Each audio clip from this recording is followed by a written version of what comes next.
So the objective of the exercise is, of course, to follow a little bit the course, but also to understand the basic concepts. Okay, so imagine, for example, that you have a spring and a mass, and you apply here a force, and first thing, let's consider that this force P as a function of time. So let's consider that this force is constant, P0. Okay. So you have, let's say, a concrete beam. You go to the lab and you apply a constant force. You block it on the left, and you apply a constant force to the right. Okay? And you simulate this, you approximate this as a spring, elastic spring with stiffness K and a mass M. Okay? So imagine that, first question, you are in statics or in dynamics?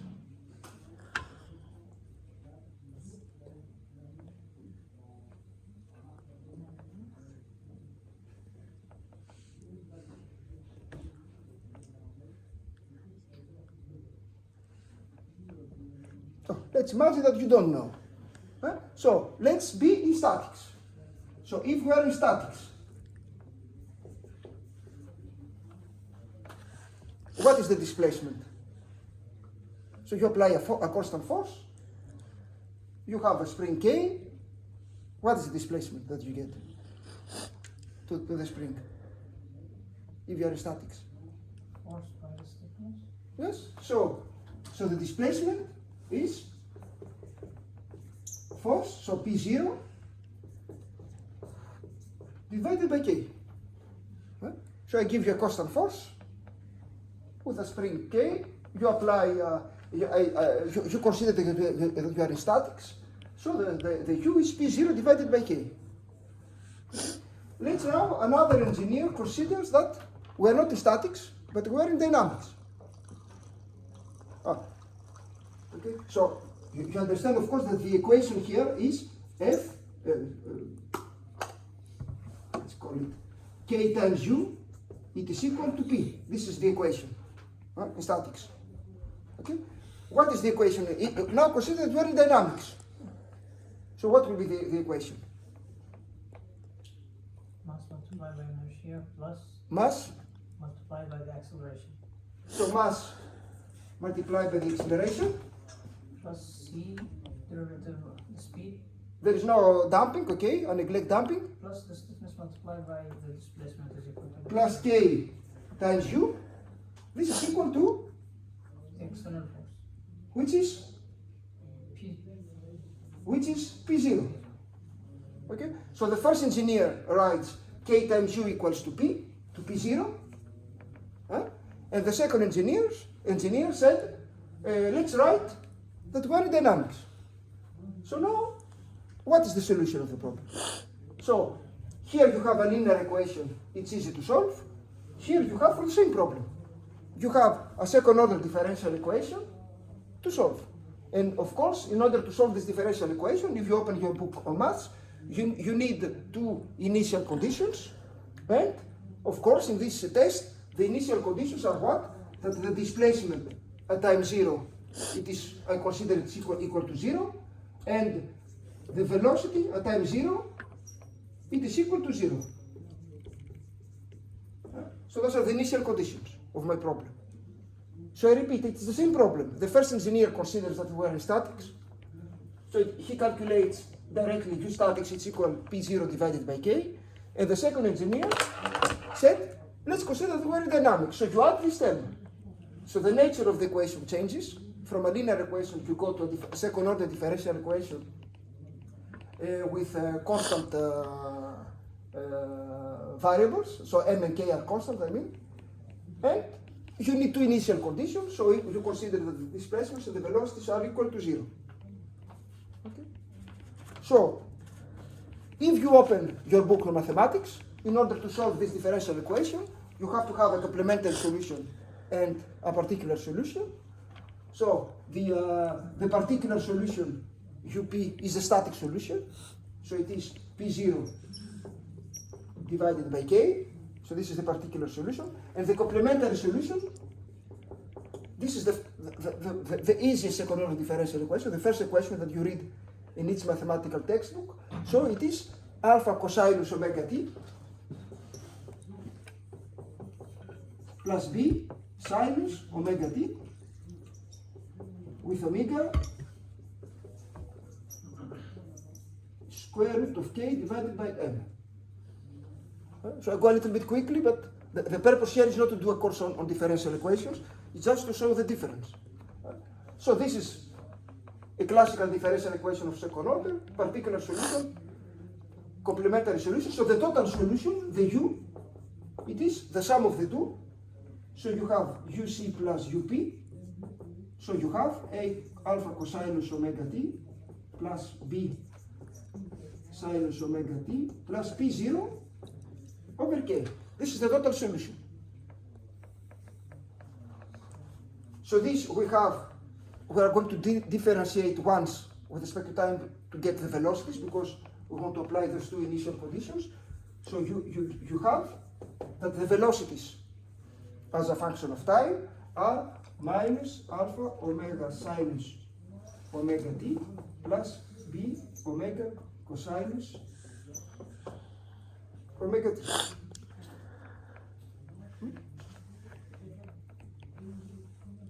Now what we are going to do,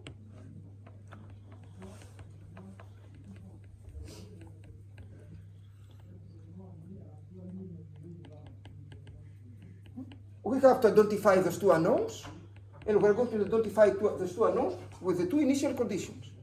So if you consider that u0 is equal to 0, and u dot 0 it is equal to 0, so you are going to have, so this is the equation number 1, this is the equation number 2. So for the equation number 1, we are going to identify the first constant, minus p0 divided by k, and the second from the second equation, we are going to find that p is equal to 0. So finally, and this is the important thing, from all this, you are going to find that the displacement as a function of time, it is p0 k 1 minus cosinus omega t.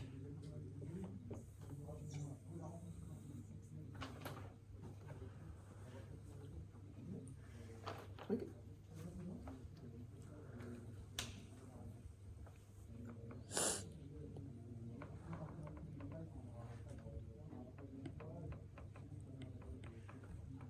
So you clearly see that there is a difference from the same problem. If you consider the static solution or the dynamic solution, the solution is different. The static solution is p0 divided by k. The dynamic solution is this, but this is what solution? The static. Okay? So you get that the dynamic solution is equal to the static solution times a factor that can be 1. So in that case, the dynamic solution is equal to the static. That can be 2. So the dynamic solution is 2 times bigger than the static solution. But that can be also smaller than 1. So the dynamic solution could be smaller than the static solution. And this depends on omega. What is the ratio of k divided by m? So there are, although the exercise is quite simple, you grasp the main idea, and the main idea is that the difference between dynamics and statics is this term. The solution of the dynamic problem is not can be the solution of the static problem if the problem is static, but can be also bigger, can be also smaller. And this depends on here, in this case, on the properties of the structure, so or the ratio k over m. So if you consider that this term is very important, you are in dynamics. If you consider that this term is not important, you are in statics. Now, if you have some doubts about this, and if you are certain that you do the calculations correctly, what I mean is that either you do it by hand correctly, either you use a computer and the computer does the calculation correctly, which is not given for granted because we say that the computer does always errors. So normally, if you consider that you are in dynamics and the real life is in statics, the dynamic equation is the general case, meaning that you are going to find the static solution. Okay? But be careful, don't complicate. If you are certain that you are in statics, don't do the calculation in dynamics because when you use the computer does errors. So be careful, don't complexify your problem if you don't need to complexify it. If you are certain that you are in statics, stay in statics. If you are not certain, do the calculation in dynamics and compare it with the static solution. And normally, if the real problem, the real nature of your problem is statics, you are going to find the static solution. Now, for those of you that know a little bit about the eigenmode, the eigenfrequencies, normally how we compare, what is the classical way to see if we are in statics or in dynamics? Normally what you do is, imagine that you have a loading like this. This is your loading. So this is time and this is your loading. Normally what the engineer check this time and they compare this with the first period, with the eigenperiod of the structure. So if this time scale is almost equal to the period of the structure, then probably we are in dynamics. So you compare a little bit those two things, the time of the loading and the eigenperiod of the structure.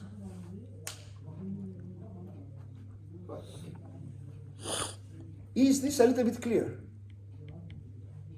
Do you understand the main lessons that I wanted to pass you with this exercise? Yes? Now, if you remember, I said to you that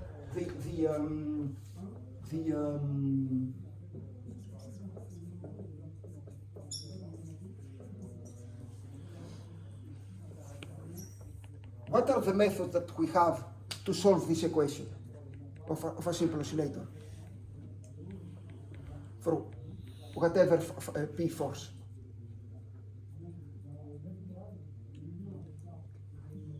Do you remember how we solve this equation?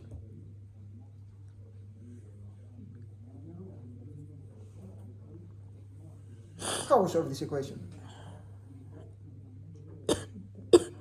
We have said it. Huh? Yes, there are several methods. One method is this one, so the analytical. If you can solve it analytically, that's nice. If you don't know how to solve it analytically, because P is very complicated, how we solve this method, this equation? Differential equation solution. Yes, but this is the analytical. Imagine now that this is very complicated. P is a function of time. You cannot solve it analytically. How we can solve it? Superposition. So that means, what are the two methods? Newmark method. This is third. This is not superposition. This is the direct integration. So you have three methods. You have the Newmark. We're going to do an exercise which does not use the superposition principle. So we can extend also in nonlinear mechanics. And we have two other methods that are valid only in linear elasticity. Fourier, the Fourier transform, and the UML. What do we do with the Fourier transform? That one uses superposition. Yes, but you do. Yes, I agree. But the important thing is that you approximate P as cosinus and sinus. So you can have 100 cosinus and 100 sinus. For each cosinus, we know the analytical solution. For each sinus, you know the analytical solution, and you just sum up all the solutions. Because in linear elasticity, you can sum up the solutions. So this is the Fourier. But there is another way, the Duhamel integral. So what did Duhamel? Duhamel approximated this P not as a cosinus and sinus, but as infinitesimal pulses. For each pulse loading, he was able to find the analytical solution, and then as Fourier, because we have linear elasticity, you sum all the solutions, and he gave us an integral. So for the, why am I saying this? Because we can apply easily the Duhamel integral in this exercise. If you remember, I have given you in the transparencies many forms of the Duhamel integral, but for the case where the initial conditions are 0 and there is no damping, the Duhamel integral is this thing here.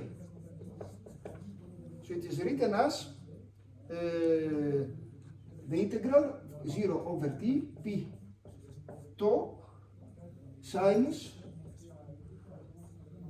omega t minus tau d tau. So I repeat, if you apply the Duhamel integral, you open the book, you find what is the Duhamel integral.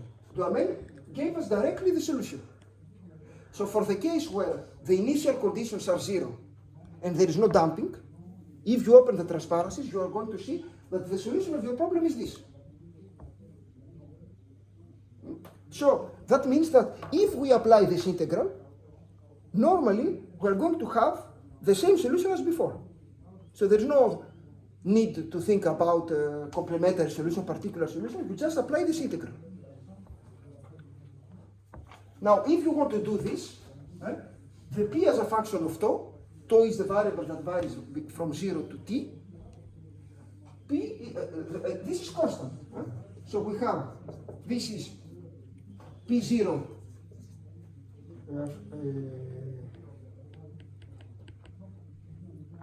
this is, there should be a mass times omega somewhere. If you remember well. So actually you put this out, and you have the integral 0 t sinus omega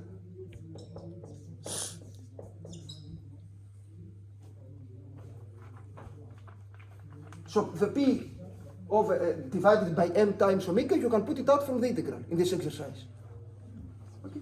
So this means that your displacement, it is p0 m omega, and here you have cosinus omega t minus tau over omega, and here you have that tau varies from 0 to t. And so you do this and you find p0 m omega square 1 minus cosinus omega t, which is equal to p0 over k 1 minus cosinus omega t.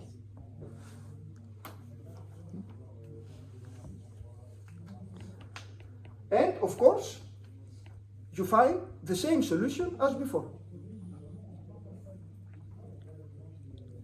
Okay? So if you know how to calculate the Duhamel integral, normally this integral gives you directly the solution of your problem. Now, in this case, it was easy because the force is constant. If the force is very complicated, of course, you cannot calculate analytically the integral. So what we do?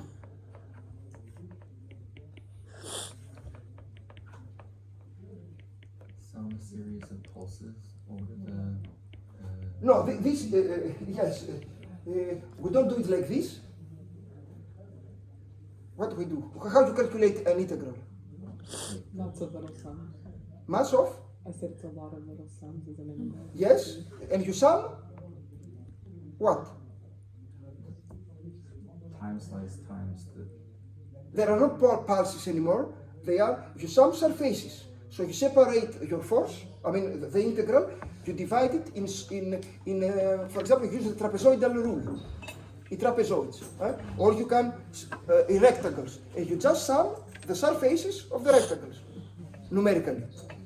Of course, this is with errors, but with the computer, here it is easy to calculate analytically, I mean exactly the integral. But if this is very complicated, there's no problem with the computer, because the computer just divide all the surface which is hidden here in trapezoids, does the sum with errors, because the trapezoids do not respect the surface, and you will get the displacement as a function of time. Clear? So what I want to tell you is that this 1 degree of freedom system, if you are in dynamics, either you can solve it analytically, either with Fourier, either with Duhamel, either with the Newmark scheme. We're going to do an exercise, and the results that you're going to have are either equal to the static, either bigger than the statics, either lower than the static. Don't think that always the dynamic will give you bigger displacement than the static solution. Sometimes the dynamic nature of the problem should give you a displacement which is smaller than the static one. And of course, this is a method that it is implemented in a lot of finite element codes, because the computer calculates with errors this integral extremely fast. And Duhamel gives you directly the solution. So you implement this, you say to Python, this is my integral, use the trapezoidal rule to calculate this integral, and you have the solution. The displacement is a function of time, in 3 lines code. And for the, I repeat, you have the solution for whatever loading, even if this is an earthquake, even if this is the wind or something else, but it is valid only in linear elasticity. Otherwise, the sum is completely wrong. Clear? Yes? Can you repeat that? Yes, I said that if I give you a linear elastic problem, and if you have a 1 degree of freedom system, you can say to your computer, the solution is this one, directly. Now, the Duhamel integral is a little bit more complicated if there is damping, and if the initial conditions are not 0. But you have the formula in transparencies, the complete Duhamel integral. This complicated formula, calculating this formula with the computer is extremely easy, because the computer calculates integrals directly using the trapezoidal rule. So with 2 lines, you can say to the computer, give me the displacement as a function of time of the oscillator, and then do a video. And you have the velocities, the accelerations. The one thing that you have to remember is that, of course, why the computer calculates the integral easily, because it calculates the integral doing errors. It's an approximation, but those are small errors. But if you want to apply this method in nonlinear dynamics, this is completely wrong, because the superposition principle does not work. So if everything is elastic, yes, you can apply it, you will get the displacement with errors, but you will get something, correct? I mean, with a very small value of error.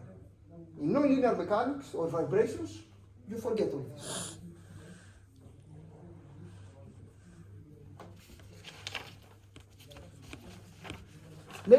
It's okay all this?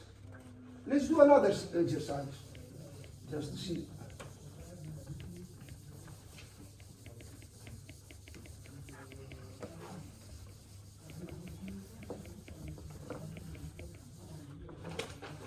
So the classical problem in vibration is the pendulum. Of course, we don't like the pendulum in civil engineering, but it is almost the same thing. It is a 1 degree of freedom system. So let's do the famous pendulum. So you have the mass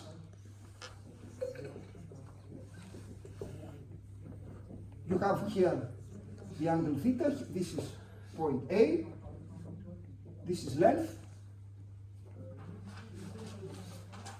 and the question is, can you find the equation of motion? What is the dynamic equation? How we find the dynamic equation? How we can find it for a 1 degree of freedom system?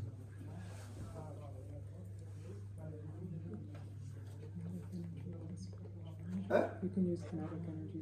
Yes, but this is not the complicated. Actually, it's easier, but we don't do it like this. We do the classical engineering,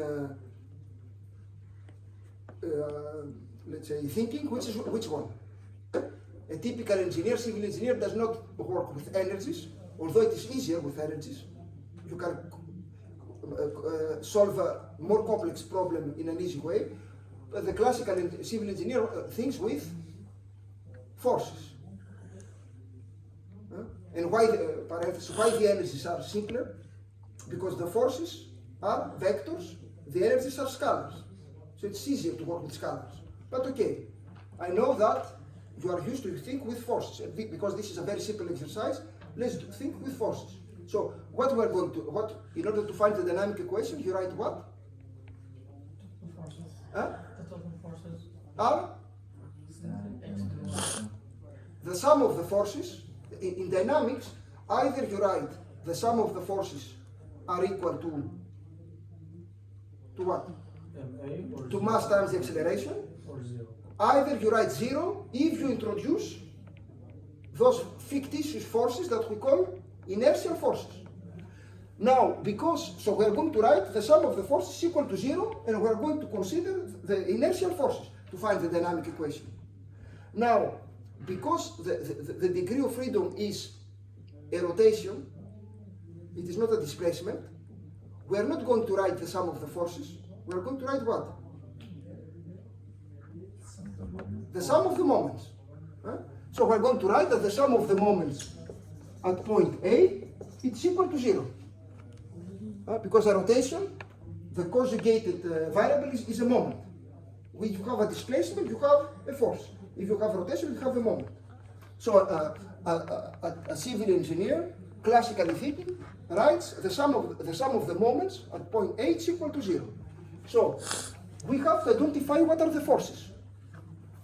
What are the forces? You have the weight of the mass, you have this force T, and because I said that the sum of the forces, or the sum of the moments here, is equal to zero, and I'm in dynamics, that means that you have to introduce what else? You have to introduce a fictitious force that is called inertia force. So by definition, the inertia force, otherwise you have to write the sum of the force equal to mass times the acceleration. If you write the sum of the force equal to zero in dynamics, you have to introduce the inertial forces. And the inertial forces, by definition, are forces that resist to the movement. Okay? And what is the movement? The mass, apologies for my drawing, which is not awful as always, and my writing, but I think that you can understand. The movement is along the arc of the circle. So that means if you go this mass here and you put it up, that means that the inertial force is a force which is tangent here to the arc of the circle. And let's call it Fi, an inertial force. Okay? So, if you want to find the dynamic equation of this problem, and if you, I repeat, you see that the degree of freedom is rotation, so normally you have to link it with a moment, and you write the sum of the forces equal to zero. Because you write zero here, that means that you have, when you write, you create the diagram of forces, you have to add a fictitious force that resists to the movement. So we have here, if we consider that this is positive, You have, what are the moments? You have this inertial force that creates a moment which is times L. Okay? What is the moment due to the force T? 0, because it passes from point A. So point T, force T, we don't care. And we have then W, which is the weight, times L sinus theta as a function of time, equals to 0. Right? So it is W times this distance. Gives you the moment. But this distance, it is L times sinus theta.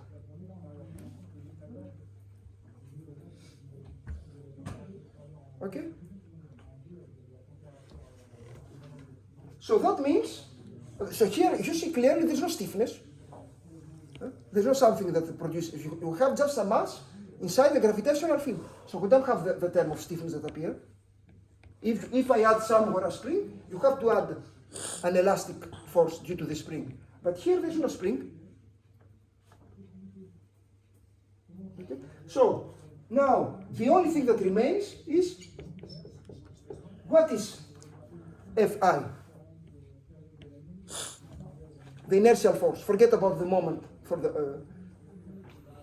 What is the value of the inertial force? W sinus theta. Eh? W multiplied by sinus theta. M times theta double dot Almost. times some cosine or something. No. Sine theta double dot.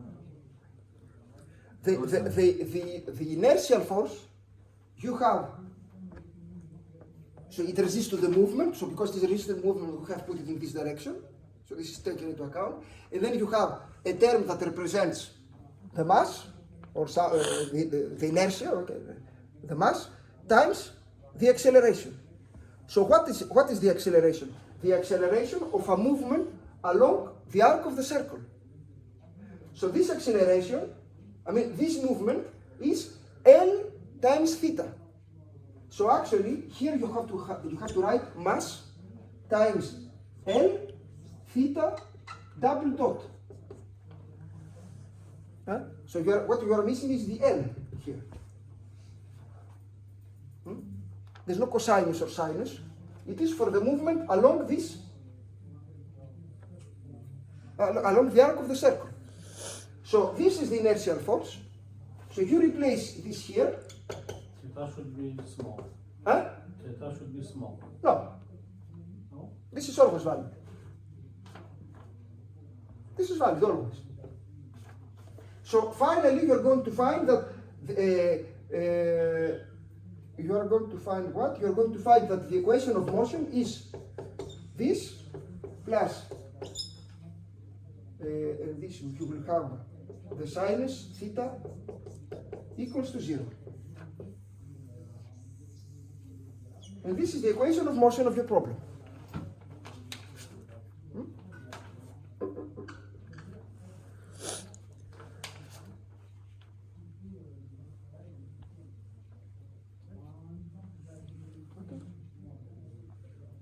Now, if you want to simplify and you want to consider the pendulum that does linear, small vibrations around this position, so what we call linear vibrations around an equilibrium configuration position, then you're going to replace the sinus theta with theta. If you want to simplify your problem. But this is the general equation. Even if the pendulum does this, it works.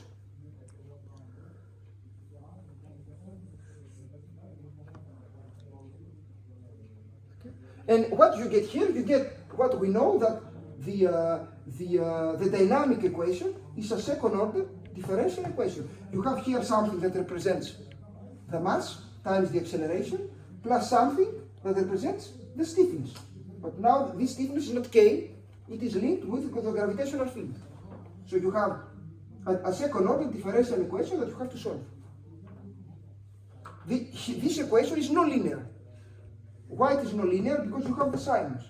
If you consider small rotations, then you can replace sinus with theta, and you end up with a linear differential equation of second order to solve. And then if you solve it, you can write the velocity as a function, the rotation as a function of time, the theta dot, the theta double dot, and you can do a nice video where you see the pendulum, how it moves.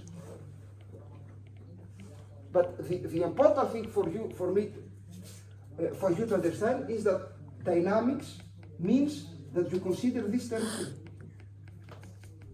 Inertia, the inertia forces.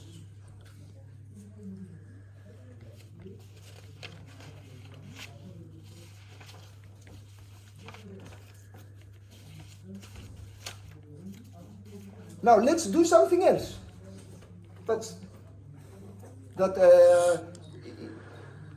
At the beginning you are going to think it is complicated. You are going to see it's extremely easy, thanks to Newmark.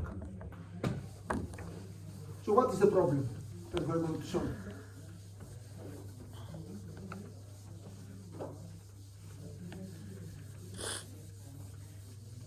Consider the previous case. So you have K, you have M, and here I apply a force as a function of time. Okay?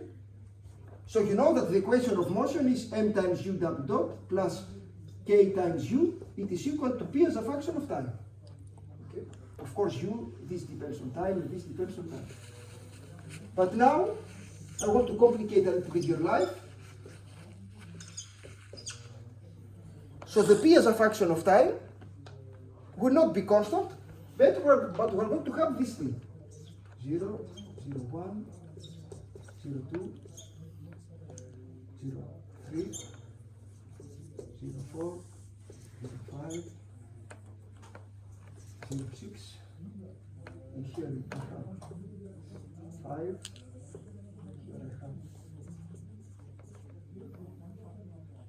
here I have 10, this, and this. So I give you this loading. So this is my loading.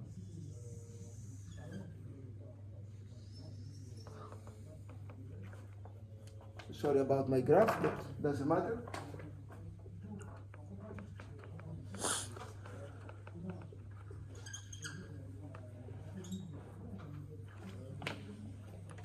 Okay? And I want you to solve what is the displacement, what is the velocity, what is the acceleration as a function of time. Okay? Now P is more complicated. So what are the methods to solve this? I repeat my question like before. The same question. Analytical solution.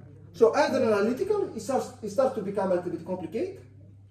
Either Fourier transform. Fourier, that means that you can approximate this. And you can replace this function as a sum of cosinus and sinus. For each cosinus and sinus, you solve the problem and then you do the sum. Either, third method, Duhamel, where when you calculate the integral, P as a function of tau is this thing. Okay? And you can calculate the integral numerically. But there is another method, and this is the one that we're going to do now.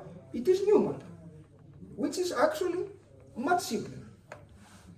Okay? Let me.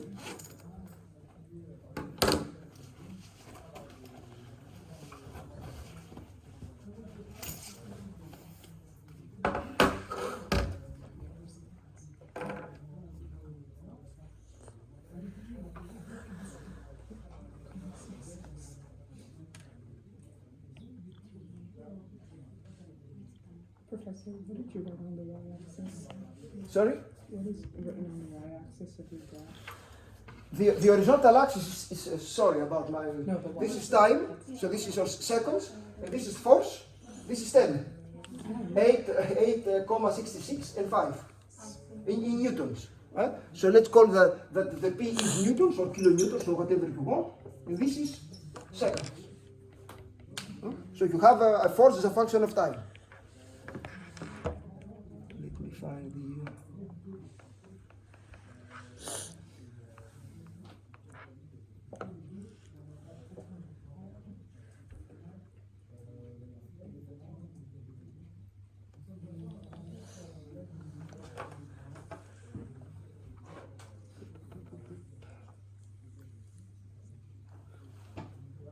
So let me do this.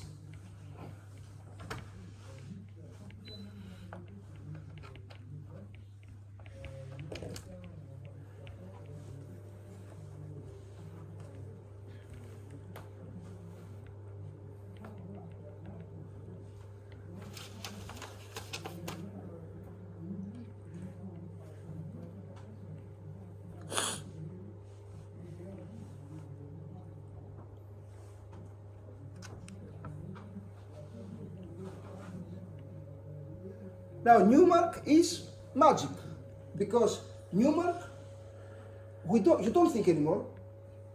You just apply without thinking the algorithm. Yeah? Thanks to Newmark, even if you implement this, which is again 1, 2, 3, 4, 5 lines, and then you have a loop, and inside the loop you have 1, 2, 3, 4, 5. So you have a small program, and with this small program, and this is the power of it, you can solve approximately a single oscillator for whatever loading. All the problems are solved. Everything. You can solve everything in an approximate way. But you solve it with a small error. So the only thing that you have to do is to apply the algorithm. We don't think, we apply the algorithm. This is silly now. Okay? So, first thing of the algorithm, so the first 1, 2, 3, 4, 5 are calculations that you have to do outside the loop, and then you stock them in memory. So the first calculation is what is the acceleration at time 0. Now, if you look at the first calculation, you're going to see that what we need P0. What is P0? 0. We want the damping coefficient. In this case, it is 0. We don't have damping. K, U0, I need to give you the initial conditions. So the initial conditions, I haven't put them here, but again, the displacement at time 0 is equal to 0, and the velocities at time 0 is equal to 0. 0 meter and 0 meter per second. So you apply the first equation. This first equation, you know where it comes from? This is which equation? Huh? So it is the dynamic, the equation of motion. So actually, if you know everything, instead of except from the acceleration, you can calculate the acceleration. This is what it means. So you verify the equation of motion. So you apply the first equation, and you have that u double dot 0, it is equal to 0. In our case, because P0 is 0, C is 0, and U0 it's given equal to 0. So the first thing is that U double dot is 0 at time equals to 0. Correct? What is delta T? Second thing. So you look at an Excel file, for example, that the seismologist has given to you, and you see that the seismologist has the accelerogram has registered the earthquake every 0.1 second, or 0.01, or 0.001. So you put here 0. This, in our case, it is 0.1 second. Okay. Now okay, this I put it out, but the Newmark algorithm can also be applied for a delta t which is not constant. It works. So the only thing that you have to do is to read delta t inside here, the loop. But the argument works. No? If delta t is not constant. In our case, it is constant. It is 0.1. So delta t is 0.1.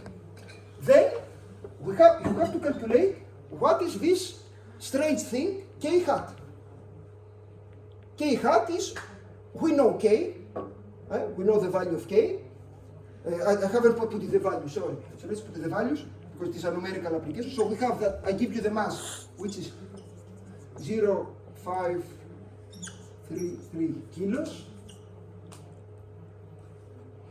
K, it is equal 10 Newton per meter.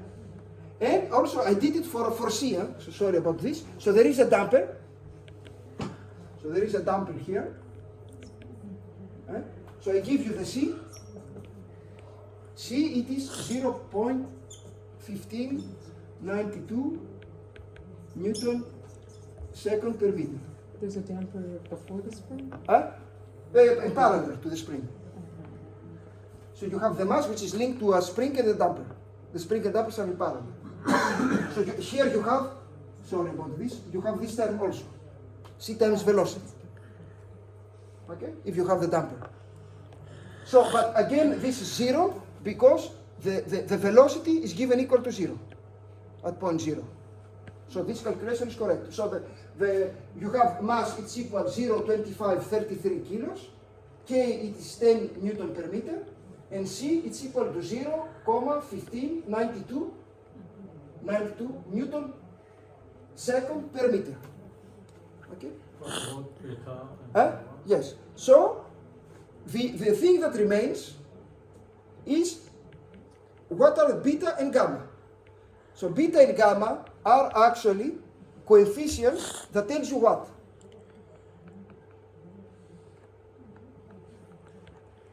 If you remember the course. Beta and gamma, the idea about Newmark scheme is that I will verify the dynamic equation at T1, T2, and between T1 and T2, I do an interpolation on the accelerations. So those beta and gamma actually gives you what is the degree of the polynomial that you choose for the interpolation. So if you consider, as I do it here, that gamma is equal to 1/2 and beta is equal 1/4, you choose the Newmark scheme where the average acceleration is constant. So actually you interpolate with a polynomial of degree 0. So you can open a book on dynamics and you are going to see other choices of gamma and beta. Well, I think I have also some values in my transparencies. You can consider that the interpolation is with a polynomial of degree 1, where you have a linear variation of the acceleration. In this Newmark scheme, we consider that if here you have the acceleration at time I, and here you have the acceleration at time I plus 1, this scheme here, the only thing that it means that the average acceleration remains constant. So this is a straight line. This is a polynomial of degree 0. This is what it means, gamma 1/2 and beta 1/4. The other classical scheme that, of course, that we choose is linear interpolation. So you can do something like this. Okay?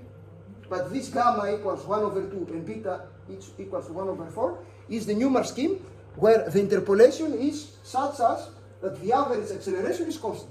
Because I repeat, and this is the important thing that you have to understand, that this is calculated by the equation of motion. So you verify by doing errors. You don't verify, but okay, you try to verify the equation of motion here, you try to verify the equation of motion here, but between the two, you don't verify anything. You do an interpolation. And this is the original sin problem of the Newmark method. you abandon the ambition to verify the equation for every time t. The starting point is we are going to verify with errors actually the dynamic equation only at I plus 1. Between the two, I don't check anything. I just suppose an interpolation that actually does not mean anything.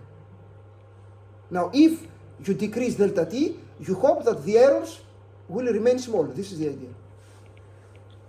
Okay. So gamma equals 1 over 2 and beta equals 1 over 4, we consider that the average acceleration remains constant. So in other words, you interpolate with a polynomial of degree 0.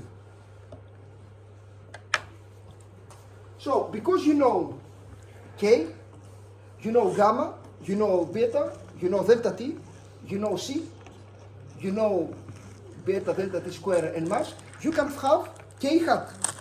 And this k hat will be, if you do all the calculations, 114, yes? Can you see Ah, sorry. So you know all the terms there.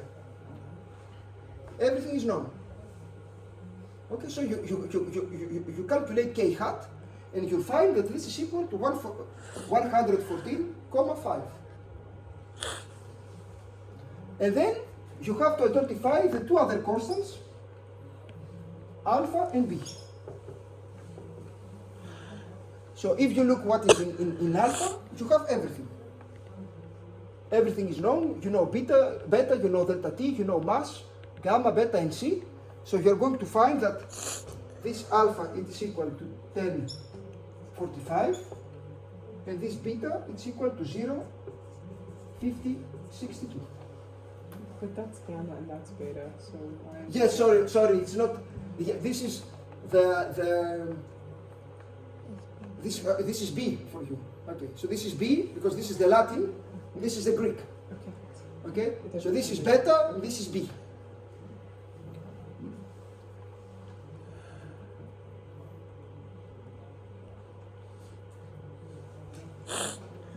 So you just apply the values, you calculate them, and you keep them in memory of your computer.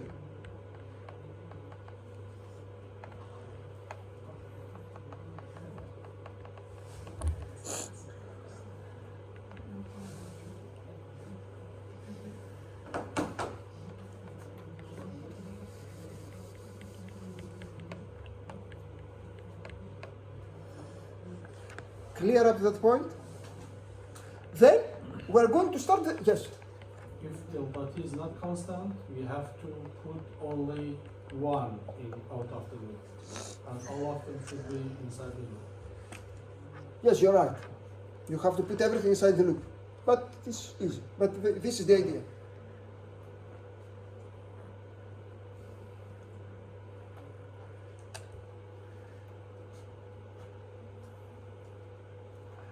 So then, for every time step, you are going to do some calculations.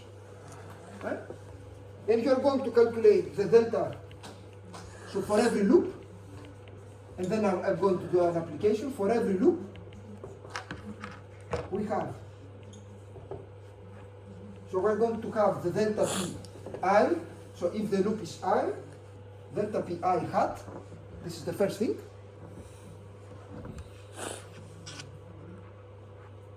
You are going to write this is equal to delta pi plus 1045 ui dot plus 0.5066 ui double dot.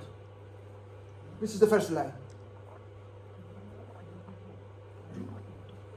Delta ui, it is equal delta pi hat over 114,5.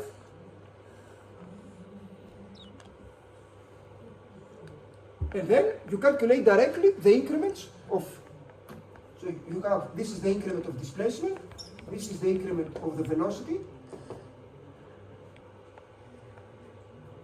which is equal to 20 delta ui minus t dot, and the increment of the acceleration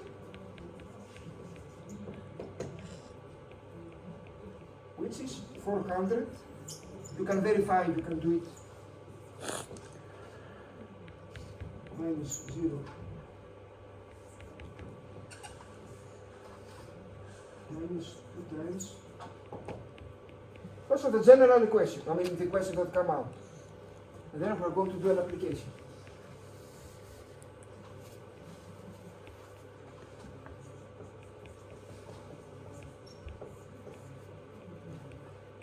Okay, just apply the formulas. So the important thing is that you have all the tools to calculate all the increments. The increments of displacements, the finite increments. And this is why this is a delta, big delta here. The increments now are not infinite. We are in the computer. We are in numerics. In numerics, you do finite increments. Is that a 90 or 20 for u dot I? This one, Yeah. this is 20.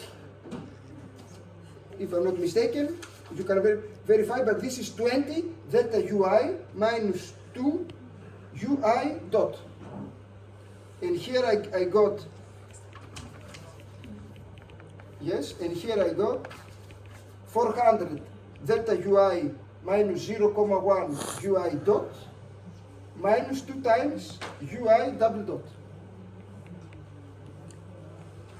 You can verify this, maybe I'm wrong, maybe I don't know. And now you can, we're going to do just one step, because then it is the same thing. So for the step 1,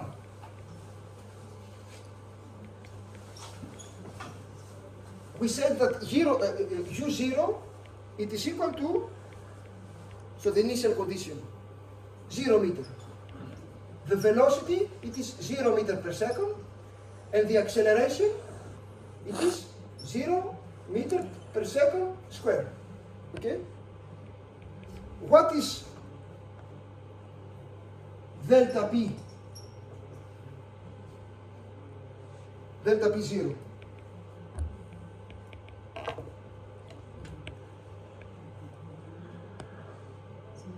No? The increment of force that you apply. It's fine. 5 minus 0. So you get 5 Newton. Okay? So that means you apply now all those formulas. Right? So you get that delta P0 hat, you will get that this is equal to 5.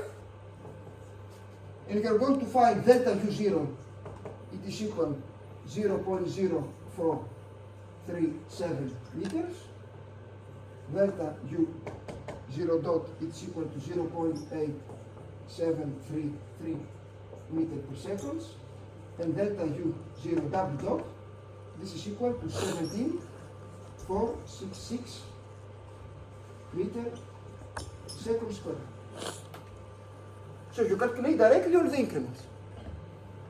And you go out of the step by calculating U1 double dot, and U1 double dot. Okay? So you have that U1 it is equal to 0.0437 meters. U1 dot is 0.8533 meter seconds, and this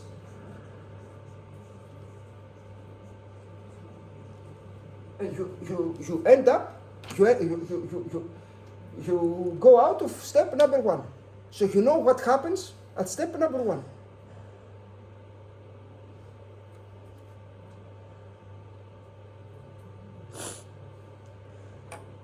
If we calculate U1 like 2 meters, we cannot do anything because we have a lot of. If you find, If we make a mistake, for Yes. example, for U1 would be like 2 meters, yes, we have to check everything. of course. But the nice thing is that those calculations, I'm not discussing about the exam, those calculations, it is the computer that does the calculation. So normally, for those are very simple calculations, the computer does not do mistakes. The computer does mistakes, where the computer does a lot of mistakes. Yes, so when do you have those problems? The classical problem of the computer is where you calculate the ratios. So if you have an increment of force, which is very, let's say, big compared to the stiffness, this ratio will be completely wrong with the computer. Okay? But if you put, for simple problem like this, the errors, I mean, they are, but okay, you have to be careful. But normally, the computer will repeat this easily. Okay? So, the important thing here is that without thinking, by just applying these formulas of Newmark, you did the first step. So you end up with the displacements, the velocities, and the accelerations. Now, we're not going to repeat, but for step number 2, what will be the initial values?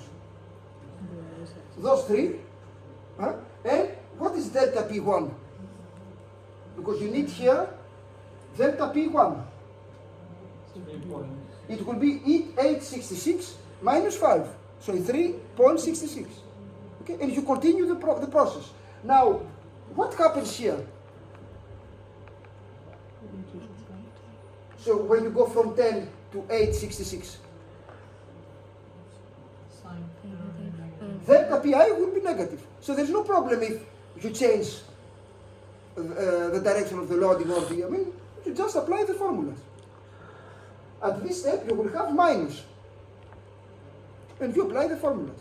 And at the end, you have, for each time step, all the velocities, displacements, and accelerations, and you can do nice videos where you see how this mass moves with respect to time. So, no more thinking about how to calculate the integrals of Duhamel, about Fourier transform, or the mathematical solution of a differential equation. You implement this, 1/2 page of Python, and you can solve whatever simple oscillators you want with damping and with whatever loading. It works with errors, but it works.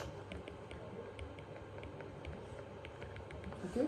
Now, if this is an earthquake, because we're doing, I forget sometimes that this is at least at this initial step of the course, but this is a course on earthquake engineering. How the thing will work? These would be the times, and maybe those would be the Here will be what? acceleration. So you will get, you are going to discuss with the seismologist that will give you the acceleration at the soil, and the force is the mass of your oscillator times the acceleration. So you will get this graph. And then you apply the Newmark scheme. And you have your simple oscillator that moves due to an earthquake. It works. With errors, but it works. Now, what if I tell you, now do this exercise for this loading? Let me see if you have understood.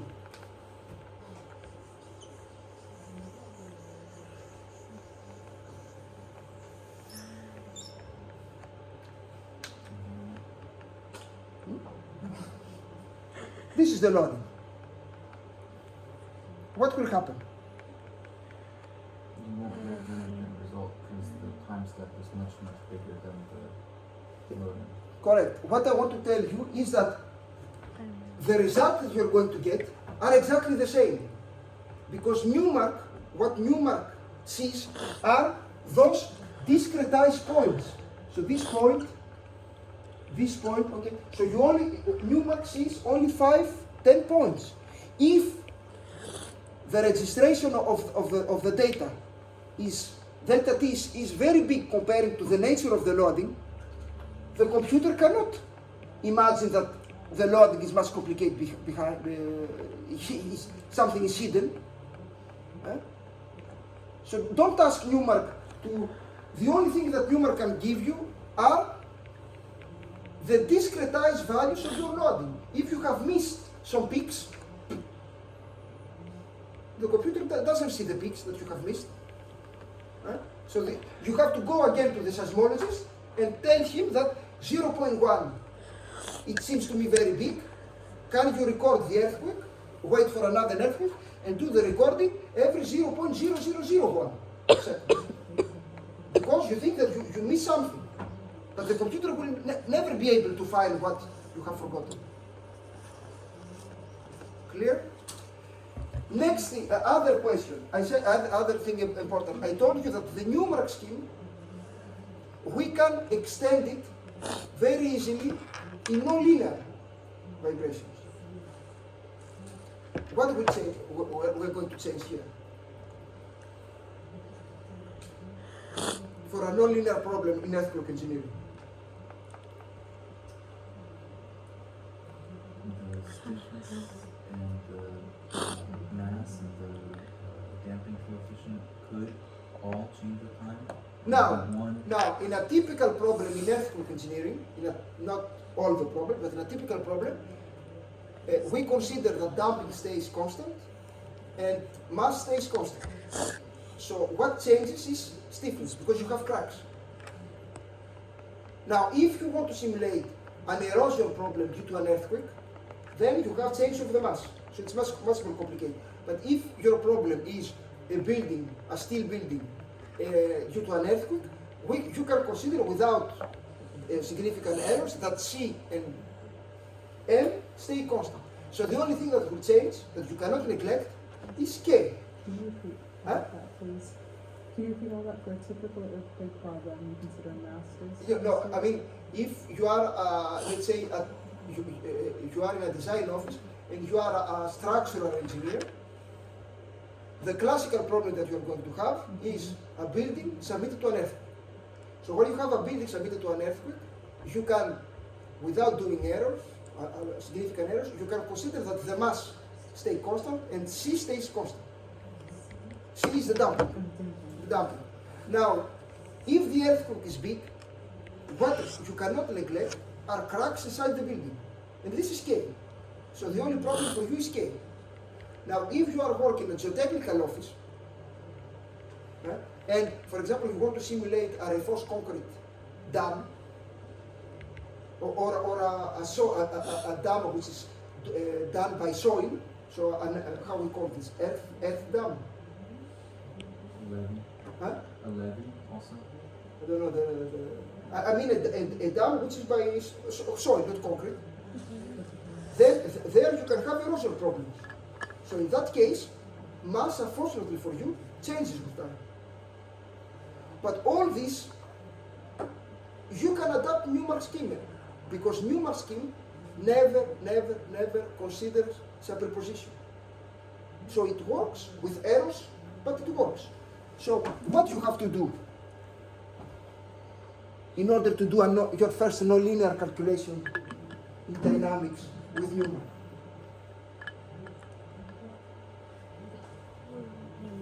If we get Figure out what stays constant and what changes? Yes, I tell you that M stays constant, C stays constant, K changes. What you are going to do in this algorithm?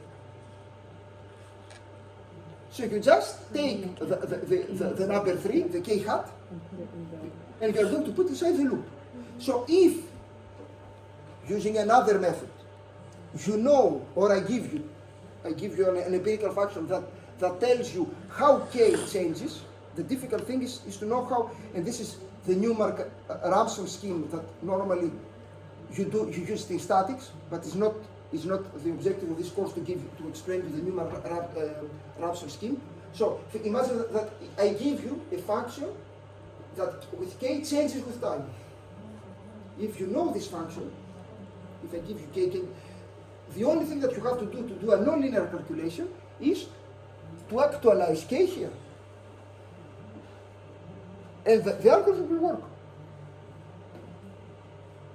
If I give you how the mass changes with time, because I did some experiments in the lab and I simulate an erosion problem, you have somewhere, whenever you see mass, so you have all those values, M, you have to actualize inside the loop, if you know how M changes with time. But the important thing here is that you have a method that can work with errors, but it works nicely.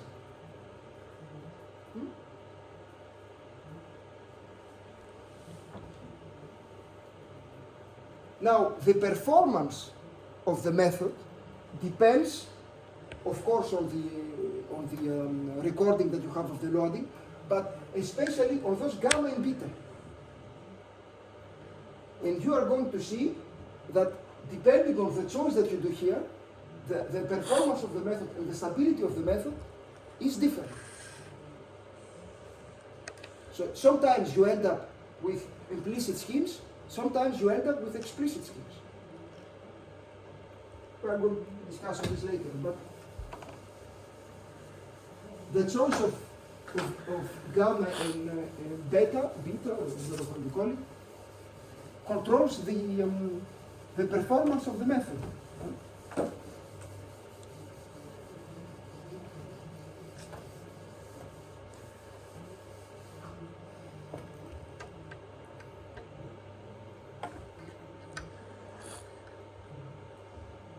Okay, then we have started this thing with multiple degrees of freedom. Okay, and we have end up that the solution, I mean the equation of motion of the problem is this one. Where now you don't have scalars, but you have a matrix. M matrix, K matrix, and if you add dampers, you are going to end up with damping matrix. And I told you that although we have done it for a 3-story building, this is always the equation of motion in dynamics. So even if you want to simulate an Airbus, a submarine, or a building submitted to an earthquake, this is the equation that you have to solve. So the computer does not know if what you are given, what you are giving him it is a submarine or a trouser or a wind turbine. The computer knows matrices, and those are the always. You have to give to the computer a mass matrix, a damping matrix, a stiffness matrix, and a force vector.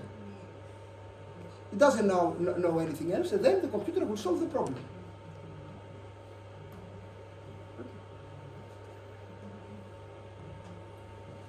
We have started discussing about model analysis or not? Yes, huh? So, and I told you that the first thing to do is to do a model analysis. And we have said that the two equations that we need, we have done all this stuff or not? No? No. Ah, sorry. Okay. So we are here. We have stayed here. Literally right there. Yeah, we are here. Oh, these. Okay. Yeah. So, okay. So let's now, I explain you a little bit the model analysis, and then we are going to do an exercise. Okay. So, I repeat that we can prove, and you can find the proof in the green book, that always the equation of motion is this one. And we have said that for the case of an earthquake, the only thing that you have to do is to replace P with something like this. So mass times the acceleration. But the general form, it is this one. In earthquake engineering, it is mass times the acceleration. Now the question is how you are going to solve this system of equations.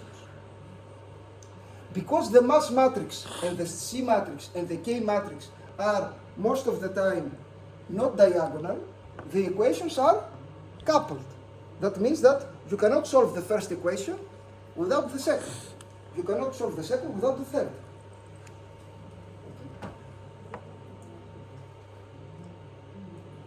What is the easiest way? I mean, what if you can find a magical way where M and K, forget C for the moment, are diagonal? What will happen if M and K are diagonal?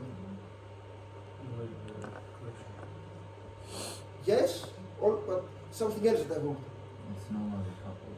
The equations are no longer coupled. So if initially you have your submarine with 100 degrees of freedom, M will be a mass matrix 100 to 100.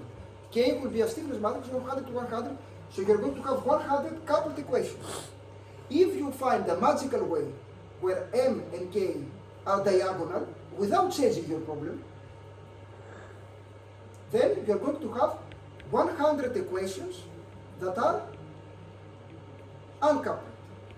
Each dynamic equation represents what now? A simple degree of freedom system. Do you know how to solve a simple degree of freedom? With which method? What method? Huh? Analytical solution. Analytical, Fourier, Duhamel, or Newman. So that means that if you simulate a nuclear plant, submit it to an earthquake, and you are able to find the mass matrix and the stiffness matrix, so you are going to write this equation. If I give you this magical way of diagonalizing the equations, your nuclear plant will be 100 simple oscillators to solve. You know how to solve the simple oscillator with the silly Newman algorithm, and then you can calculate your nuclear plant. So the thing that's missing is how I can diagonalize the mass matrix and the K matrix. We're going to discuss about the C matrix later on, without, of course, changing the nature of the problem. Okay? So if you know the way to diagonalize the matrices, you have all the tools, because you can solve your simple oscillator. Only that you have to solve 100 simple oscillators. This is the thing. Okay? So, how we are going to find this magical way to diagonalize the system? The first thing is to do a model analysis. Because we are going to see next time that in the model space, this mass matrix and K matrix are diagonalized. But before going to the model space, first of all, I have to explain you what are the eigenmodes. Okay? And we're going to do an exercise with the model analysis. Okay?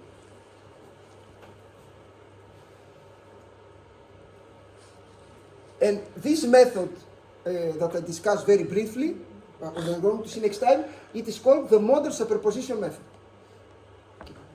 But for the moment, let's go to a model analysis. What is a model analysis?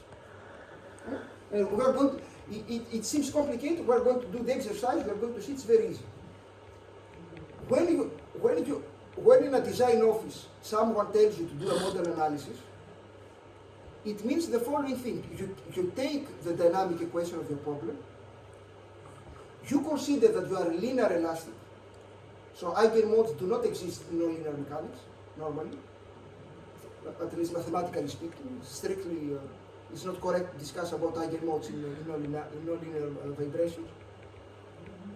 You consider that there is no damping. This is an eigenmodel analysis. And you consider that there is no forces. So actually, the mathematical problem that you have to solve is this equation there. Mass times the acceleration plus K times the displacement, it's equal to 0. So this is a model analysis. Now, I repeat, you remember the symbols that I use in my transparencies. If you see a bold letter, normally it is a vector or a matrix. If the letter is not bold, you have a scalar. And now, if in the bold letter you have one line, it is a vector. If you have two lines below, it is a matrix. So here it is a mass matrix times a vector that contains the acceleration, plus a K matrix times a vector that contains the displacement. It's equal to the 0 vector. So 0 is a vector, not a scalar. Okay. So this equation that when you do a model analysis, this is the equation that we look at. So there are no forces, there is no damping, and we are in an elastic, which is what we call a free vibration problem, because there are no forces. But there is something else. We are not going to search the solution of this problem, all the solution of this problem. We are going to search some very specific solutions that have this specific form here. So let me put it, because maybe I have to change this graph. Q that actually depends on x, y, z, and time. This Q vector, I'm going to write it equal to an x vector. This x vector will depend on x, y, and z, but not in time, times a scalar phi, and this scalar will depend only on time. So I'm going to repeat that because this is the most important point. When you do a model analysis, you consider a free vibration problem, so no loading at the right hand side of the equation, no damping, and you consider that you are linear elastic. Okay. And not only this, but we are going to search for a particular solution, not all the solution of the free vibration problem, of the free vibration problem. What is the particular solution? A vector, my vector Q, that normally depends on x, y, z, and time. I'm going to force it to have a particular form. What is the form? A vector x that does not depend on time, and a scalar phi that depends on time but does not depend on x, y, and z. Okay. So actually, you do a separation of variables, actually.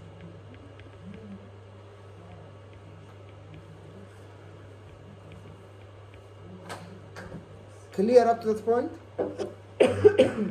So I repeat, when you do a model, this is why I told you that if ever you are in a design office or you start a master thesis and your professor asks you to do a model analysis and you tell him, give me the loading, the professor normally will tell you who has taught you dynamics.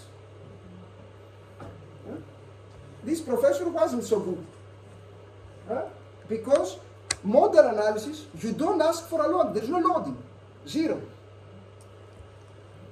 Zero. And I repeat that we do not search for all the solutions of this equation. We are going to search for a particular form where we separate the variables. We write that this vector Q is an x vector that does not depend on time, and the phi scalar that does not depend on x, y, and z. So we do a separation of variables. So for the moment you don't see the reason, you are going to see later. But this is what we do when we do a model analysis. Clear? Now, because we suppose this, we can now replace this in the equation 10. So if you replace this formula in the equation 10, you are going to get the first equation in the transparency. And this first equation, you can also write it as in the second equation.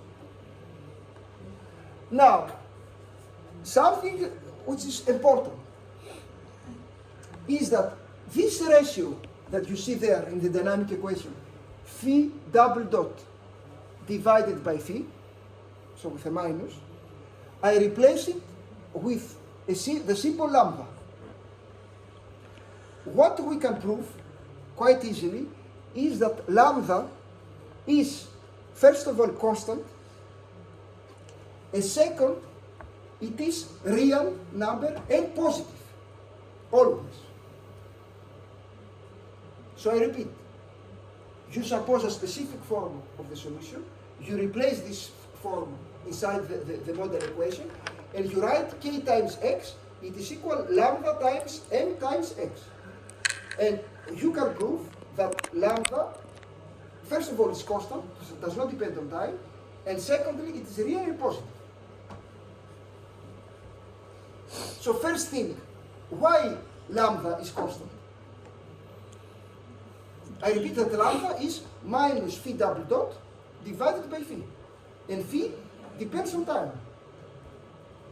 So why lambda is constant? Is harmonic. So No, you don't know yet anything about phi. For the moment, you don't know what's phi.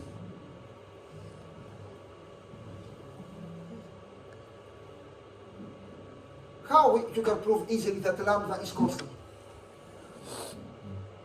equal to a constant. Lambda is equal to a constant. But why?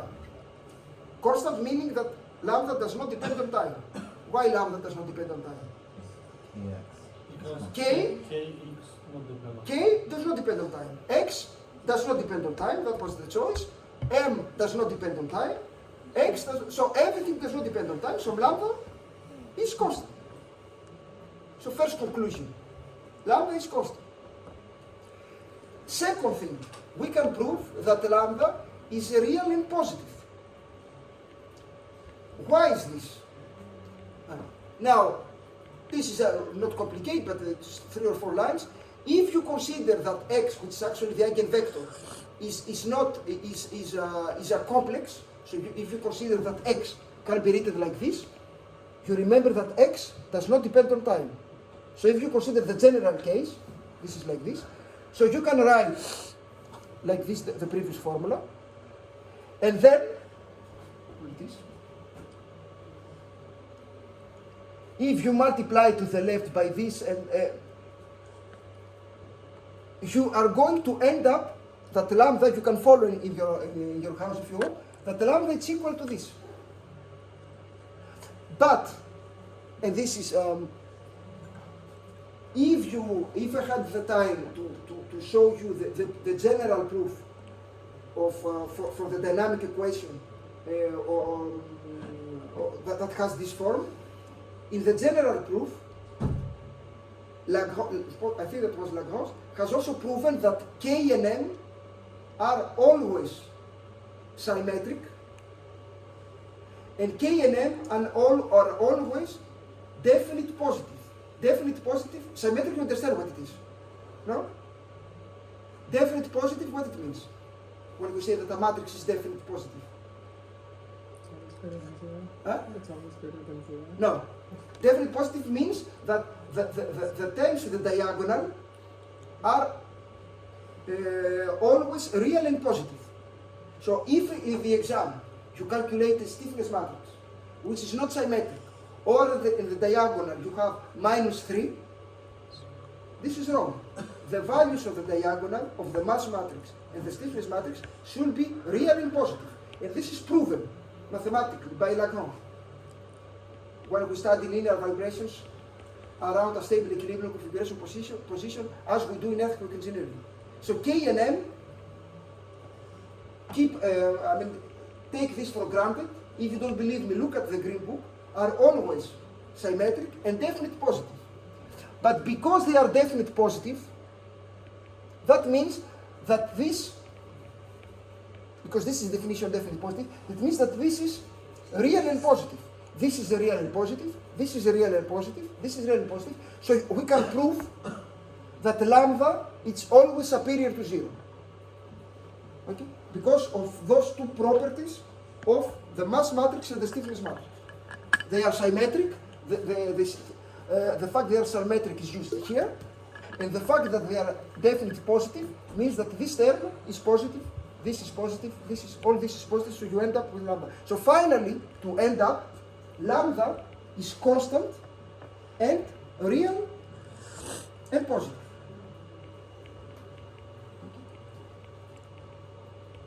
But you remember that I told you that minus phi, this is equal to lambda. Right? This is what we said. Okay?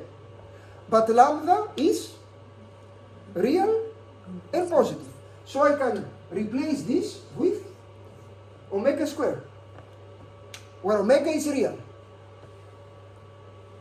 Right? So it is a positive value. So if you define omega as a real value, you can say that lambda is equal to omega squared. Do you agree with me? Yes, no? I repeat. we have proven that this ratio, with the minus here, this is equal to lambda. But lambda is constant, real and positive. So it is equal to 4. It is equal to 6. So we can, you agree with me that I can write it like this, no? If omega is real. Yes? Yeah? So, so that means that finally, where it is, you have this differential equation to solve, to find phi. Forget the r for the moment. So the differential equation that you have to solve is phi plus omega squared phi. This is equal to 0. Always. Okay? But this differential equation we can solve it analytically. And what is the analytical solution? Is alpha cosinus omega t plus beta sinus omega t. With alpha and beta derived from the initial condition. So what we have proven? What was the starting point? The starting point was this.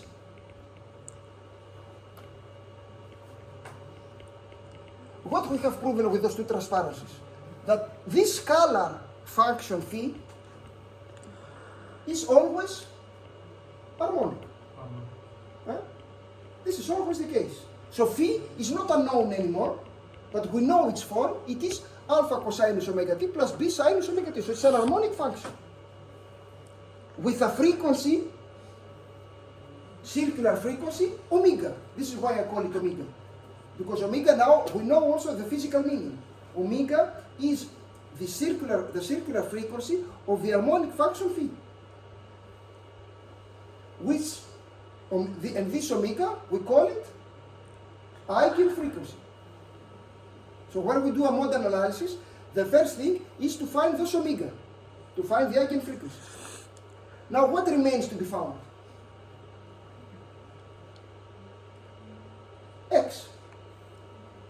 So we know that phi as a function of time is an harmonic function with a circular frequency omega that we are going to call eigenfrequency. So this is harmonic. And this is a vector that does not depend on time, that we are going to call eigenvector. So now the question is, if you know phi, if you can find phi, so if you can find the eigenfrequencies, because this is what we have to find, the omega, how can you find the eigenvector x? And this is what we call model analysis, meaning finding the eigenfrequencies that are hidden here and the eigenvectors that are here. Okay? So, how we are going to find the eigenvectors now?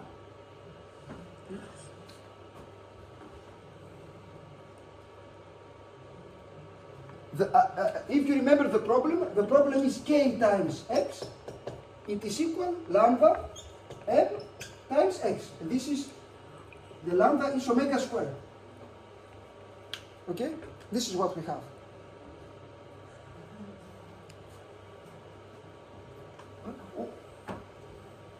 I'm going to show you how we find omega. You're going to see, and then once we know omega, we have to find x.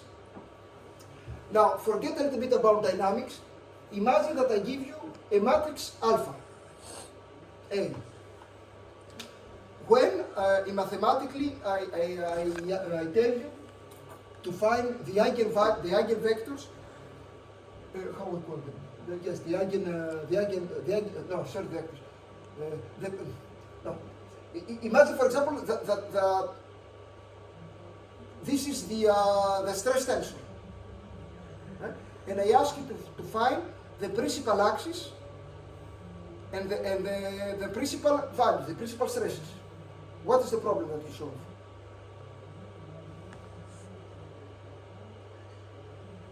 So mathematically, when I give you a matrix, how you can find the principal values and the principal directions? This problem in mathematics is this problem here. You have a matrix A that can be a tensor or times a vector x, this is equal to a scalar lambda times the same vector x. So this is the mathematical problem to find the eigenvalues of A. Do you remember this? Now, do you see a link between, this is the classical problem, even in statics, even in continuum mechanics, and this is dynamics. Do you see the link between this and this?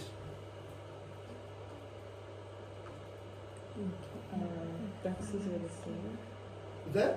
Are the x's the same in this equation? So uk equals minus square root m. Yes. Equal m. Is your k similar to your a there? And then your Almost. Huh? Yes, but let me be more precise. This equation, how you can write this equation exactly like this? What you have to do? Subtract. Huh? Subtract. No. Divide. How this equation can be exactly of the same form like this equation? You have to multiply with something. Omega By m a. No. You have to multiply with the inverse of the matrix M. If you multiply with the inverse of the matrix M, what you're going to find, you're going to find that M1, this is equal to this. And here you have a matrix which is the same as the matrix, similar to the matrix A, times a vector, it's equal to a scalar lambda times the same vector. Okay? So actually, in dynamics, right, the problem that we have to find is called a general eigenvalue problem. Why it is general? Because the only thing that you have to do in order to recover the classical eigenvalue problem is to multiply with m minus 1. So actually it's the same problem as in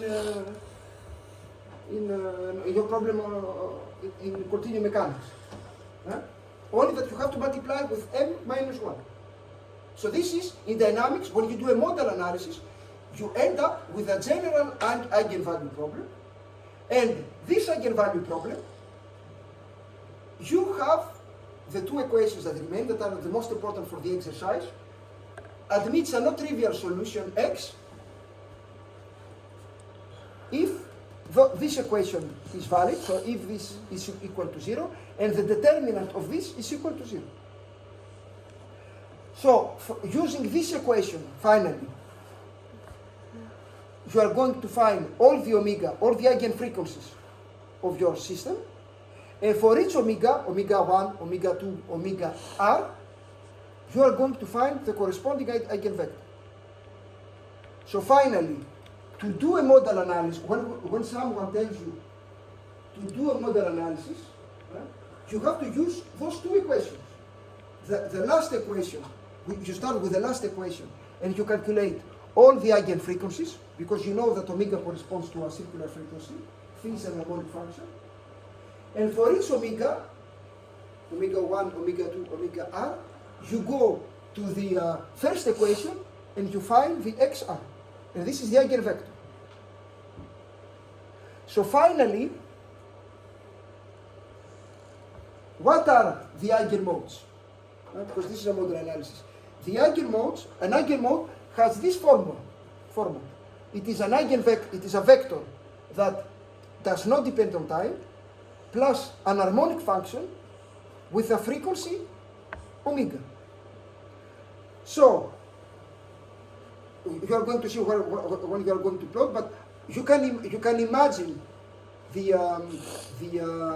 eigenvector as the eigenmode as a simple oscillator which is hidden inside your structure and does an harmonic movement. So the idea here is, if, of course you don't know, but if you take your structure and you can find an initial displacement condition such as if you leave your structure oscillate, you are going to see the first eigenmode that appear. So if you apply the first eigenvector, you are going to see the first eigenmode. If you apply the second eigenvector, you are going to see the second eigenmode. And all this will do, all the eigenmodes will do an harmonic movement. So to be more practical, how much time we have? Let's start an exercise. You're going to see it's very easy. So I give you a building.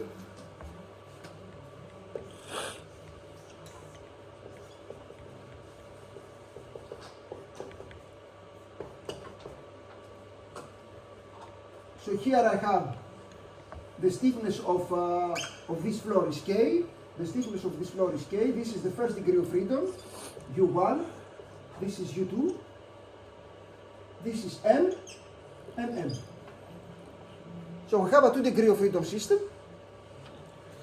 And I give you that the mass, it is equal to 20, 10 to the power of 3 kilos. And the stiffness is 18, 10 to the power of 6 Newton per meter.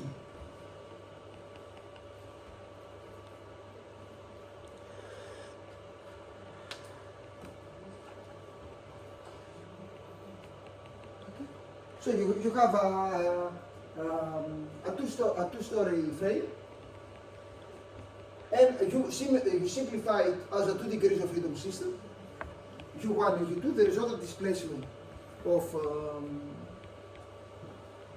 the building, and I give you that the mass of each floor is 20, 10 to the power of 3 kilos, and the stiffness of each floor is 18, 10 to the power of 6 Newton per meter, just to do a simple...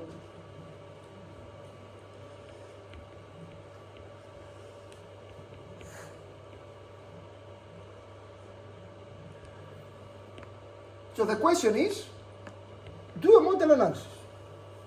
What are the eigenvectors and the eigenfrequencies? Because each mode has an eigenvector and an eigenfrequency.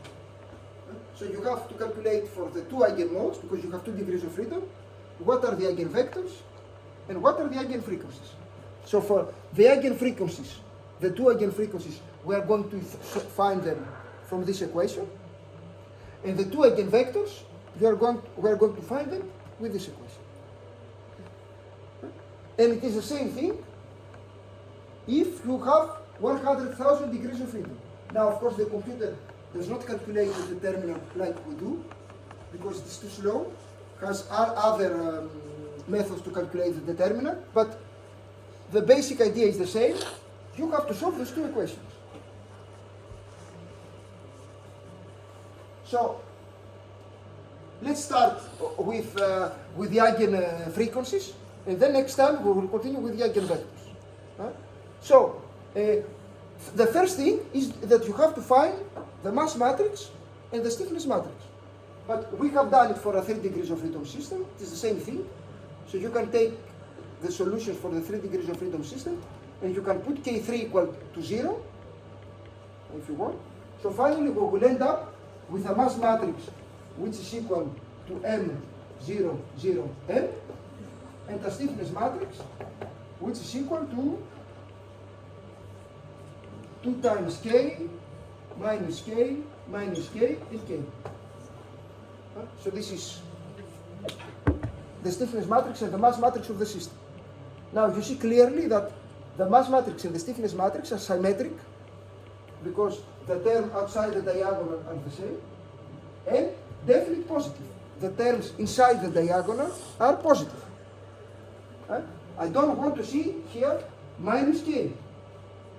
This is forbidden. The terms in the diagonal should be positive. Now, in real life, because we play with simple examples and I give you the mass matrix and the stiffness matrix like this, but if you simulate an offshore wind turbine, how you get the mass matrix and the stiffness matrix?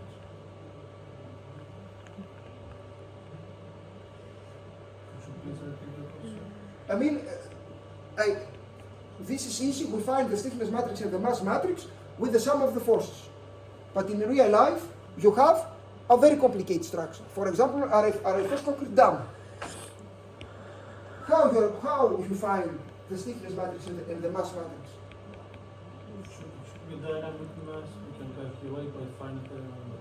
So actually what you do in a design office, you use the finite element method where, and simplify it a lot, but what is the idea? The idea is that you discretize the domain with finite elements, and the guy that has implemented the finite element, for each finite element, has implemented the elementary stiffness matrix and the elementary mass matrix. And when the computer does the sum, calculates in an approximate way, automatically, the big mass matrix and the big stiffness matrix. Okay, so this and this will be known from the finite element method. And then you say to the computer, now that you have M and K, do a model analysis. So the starting point is to find the eigen frequencies. So we're going to calculate the determinant of K minus omega squared times M equals to 0. So you see here that K and M are matrices, omega are scalars, and 0 is a scalar. Okay?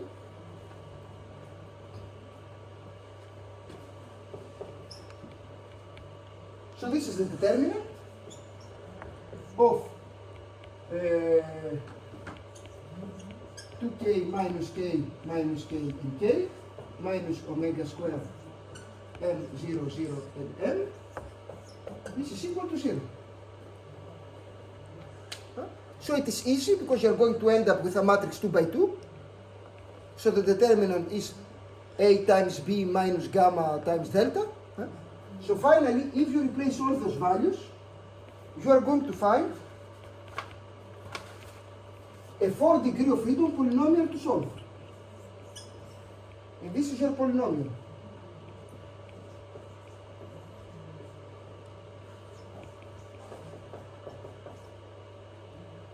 So you can apply the values and you can verify.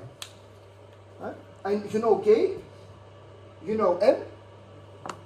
So if you calculate the determinant here, you will end up with this 4 degree of freedom polynomial. Omega to the power of 4 divided by 900 to the power of 2 minus 3 omega to the power of 2 divided by 900 plus 1 equal to 0.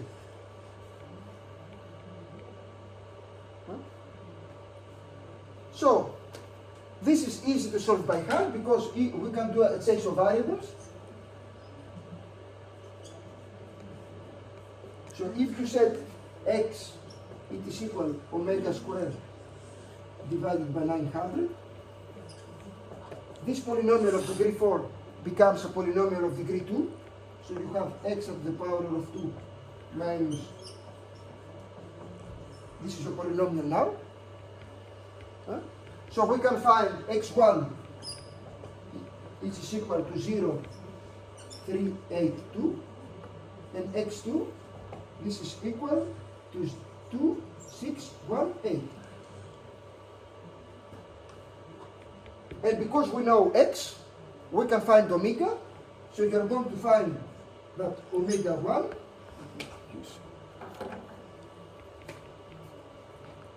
it is equal. So this is rad per second. And omega 2 48, 54.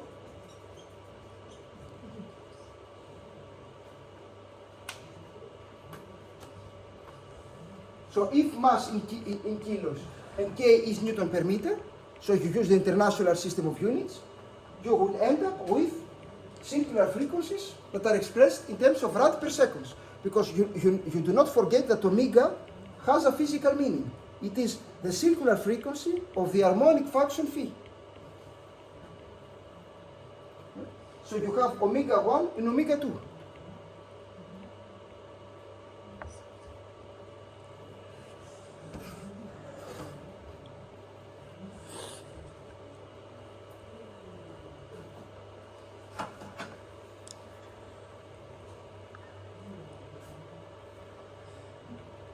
And so to end the course today, some things more to say. Where is omega 3, omega 4? Huh? Yes, but why? The polynomial is of degree 4. So the polynomial has 4 roots, not 2. Yeah, but our equation is omega power 2 slab. Now, what you search is omega. We don't search omega square, you search omega. So there's a complex number, so here the imaginary part is 0, so the real part happens twice. You do not forget that omega has a physical meaning. What is the physical meaning? Means that minus is not possible. Yes, but what is the physical meaning of omega? Natural It is a frequency. So there are no such things as a negative frequencies. Phi, we said that phi is an harmonic function, and omega is the circular frequency of this harmonic function. So omega cannot be negative. Okay? So when you do a model analysis, you consider only the positive values. That's why we end up, although the polynomial is of degree 4, you end up with 2 omega 1 and omega 2. You skip the negative values. Okay? So, we have found omega 1 and omega 2. And as probably you know, this is always the case. If you have a model with n degrees of freedom, mathematically you can find n eigenfrequencies. So here we have the 2 degree of freedom system. You will end up with 2 eigenfrequencies. Now there is another thing before ending the course. Why I call omega 1 18, 54 and omega 2 48 and not the other way around? Your first element should be the largest one. So normally there is no, this is just a choice that we do. So by definition, in all the books on dynamics, the eigenfrequency that you are going to call 1 should be the smaller one. So omega 1 should be always smaller or equal to omega 2, smaller or equal to omega 3, smaller or equal to omega n. So this is a definition.